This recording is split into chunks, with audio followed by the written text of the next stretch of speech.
একটা অশ্বত্থ গাছে একটা পাখির জোড়া থাকতো। ওদের নতুন নতুন বিয়ে হয়েছিল। মেয়ে পাখি গর্ভবতী ছিল আর ওরা খুশি খুশি জীবনযাপন করছিল। ওই গাছেই একটা বাজ থাকতো। ওর একটা ডানা তো ঠিক ছিল, কিন্তু অন্য ডানা কোনোভাবে কেটে গিয়েছিল।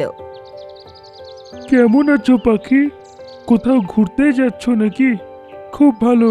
ঈগল, তোমায় কতবার বলেছি কেউ কোথায় বেরোলে তখন টুকতে নেই, টুকলে কাজগুলো খারাপ হয়ে যায়।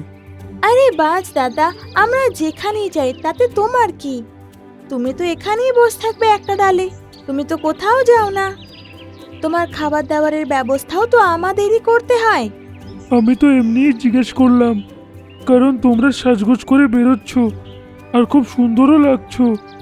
ভগবান তোমাদের দুজনের মঙ্গল করুক। ধন্যবাদ, কিন্তু তুমি তো কাউকে পাবে না, না, কারণ তোমার একটা ডানা নেই। দুই দম্পতি এভাবেই ওর সাথে কথা বলতো, কারণ সেই গাছে অন্য কেউ না থাকার কারণে ওই দম্পতিকেই একে কিছু না কিছু খাবার দিতে হতো।